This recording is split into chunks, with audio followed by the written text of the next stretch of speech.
I'm Bonnie, a high school girl from a small town. Last night was supposed to be a fun one.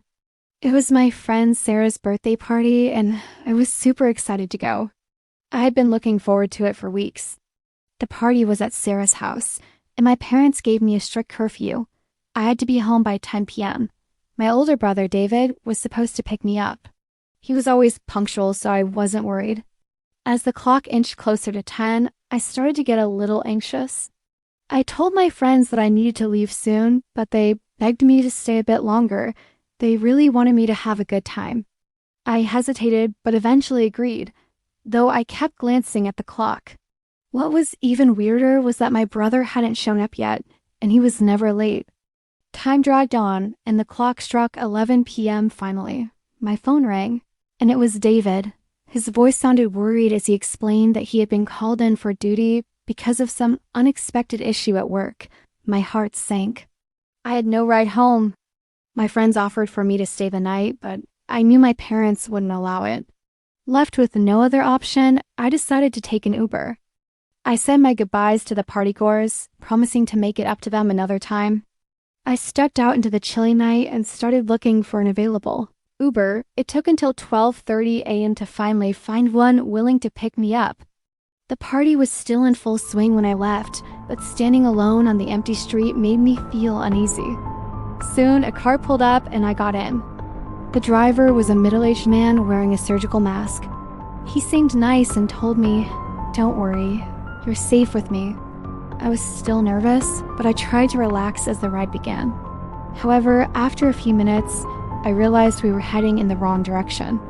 I said, "Excuse me, I think you've taken a wrong turn." The driver replied calmly, "I know a shortcut, don't worry." But I couldn't shake the uneasy feeling that had settled in the pit of my stomach. A minute later, I heard a strange noise coming from the trunk of the car. It sounded like someone was knocking from inside. Panic surged through me, and I turned to the driver. Our eyes met in the rearview mirror, and he said in a low, threatening tone, "Don't you dare try anything. Just sit quietly or you'll end up in there like her." My heart sank and I froze in my seat. I couldn't believe what I had just heard. The ride continued in silence, and my mind raced. I considered dialing 911, but the driver was watching my every move, checking my hands as if he could read my thoughts. Finally, the car came to a stop in front of a dark and eerie warehouse. The driver remained in his seat and whispered menacingly, "Stay quiet." Two shadowy figures approached the car and my heart pounded in my chest. They opened the trunk and pulled out whoever had been trapped inside. I couldn't see clearly, but I heard muffled cries for help. I couldn't believe what I was witnessing. The driver started the car again, and they drove away from the warehouse. I was too terrified to ask any questions. I just wanted to get home safely. The minutes dragged on until we finally arrived at my destination. I got out of the car and the driver wished me a cold farewell. Once I was inside my house, I immediately checked the Uber driver's record, hoping to find some information about him, but there was nothing. It was as if his profile had never existed. I couldn't sleep that night, haunted by the chilling events of my ride. The next morning, I decided to share my terrifying experience with my brother, David, who had returned from his late-night duty. We reported the incident to the police, but despite their best efforts, the mysterious driver and his accomplices were never found. I learned a valuable lesson that night about the dangers that could lurk in the darkness, even when you least expect it. I vowed never to take safety for granted again and always trusted my instincts. And as for my friends, they were just glad I made it home safe and sound, even if they never truly understood the horror I had faced on that fateful night.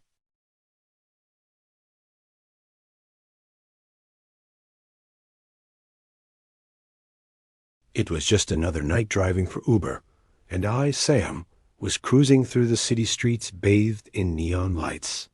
People needed rides, and that's what I did, give them a lift to where they wanted to go. Little did I know that this night would be different, way different. As the clock struck midnight, a new ride request pinged on my screen.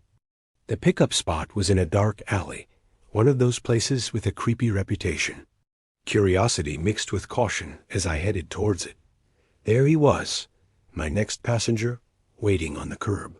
Dressed in a long coat, a hat that covered his face, and puffing on a cigarette, he had this mysterious vibe. I could smell the smoke and see the ashes hanging in the air. Time felt weird, like it was slowing down. Where to? I asked, trying to keep it normal. Just drive. Keep going straight, he said in a low, husky voice. As we rolled, I couldn't shake this uneasy feeling. Glancing at the rear-view mirror, my heart skipped a beat. Metal glinted on the back seat, a bunch of guns lying there. Panic set in. This was no ordinary ride. I don't want trouble, I mumbled, eyes bouncing between the road and the mirror. He chuckled, blowing out smoke. You're safe if you do as you're told. Time dragged on, as city lights blurring into a colorful mess. Finally, he directed me to a quiet spot near the docks. My heart pounded as I parked. Here will do, he said, weirdly calm. Then, out of nowhere, gunfire erupted. I turned to see a full-on gang war happening around us. I was stuck in the middle of it. The guy in the trench coat opened the car door and joined the chaos. It was nuts. He moved like he knew exactly what he was doing. I was stuck in my seat, mind blown by the craziness. Instinct kicked in. I gripped the wheel, slammed the gas pedal, and zoomed out of there. Bullets whizzed by, but I dodged them, weaving through the war zone. It was like a scene from a movie, but I wasn't watching. I was living it. The gunfire faded as I sped away. I stole a look in the rearview mirror, and the trench-coated guy was gone. Adrenaline still pumping, I navigated the dark streets, my mind spinning. Hours later, as the sun started peeking over the city, I pulled over, hands shaking on the wheel. I took a deep breath, trying to make sense of what just happened. This wasn't the usual fare, not even close. I'd never find out who that trench-coated guy was, or what kind of mess I'd stumbled into. All I knew was that I narrowly escaped something I couldn't wrap my head around. Some nights aren't meant to be forgotten, and this was definitely one of them. The next day, I found myself staring at the Uber app, wondering if I'd get another strange request. Life moved on, but the memory of that night stuck with me. Streets might look ordinary, but you never know what secrets they're hiding. Sometimes you just go where the road takes you, hoping it's not into the middle of a gang war.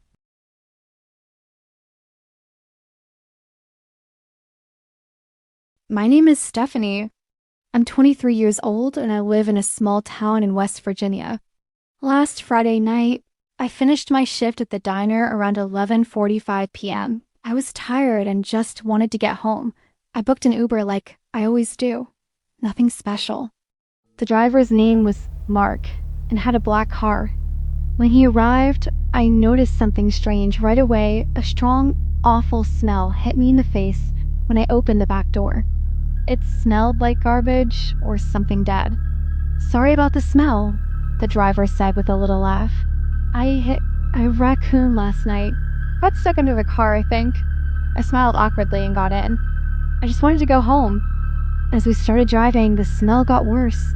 It wasn't just bad, it was making my eyes water. I tried to ignore it, but then I heard something. A soft thump, then another, from the trunk. My heart skipped a beat.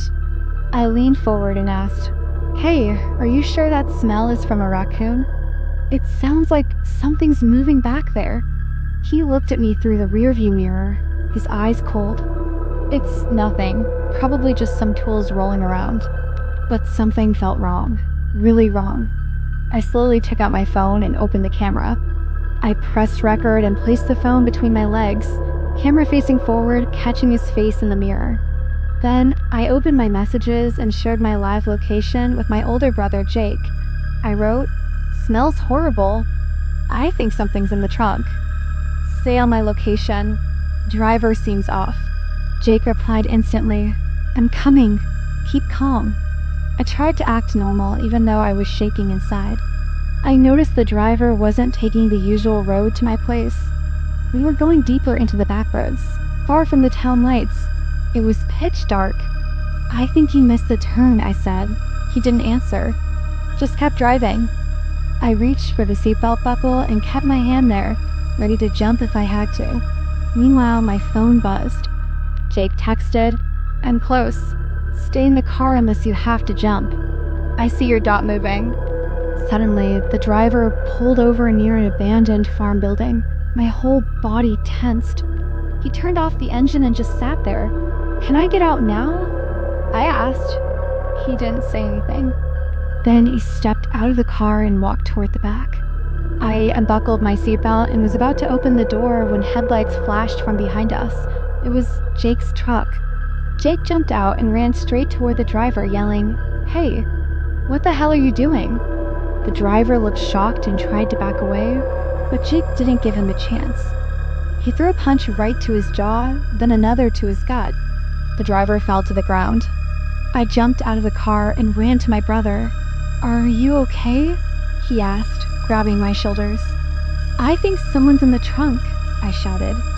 Jake pulled out his phone light and opened the trunk. Inside, tied up with duct tape over her mouth, was a girl about my age, crying and shaking. She looked terrified.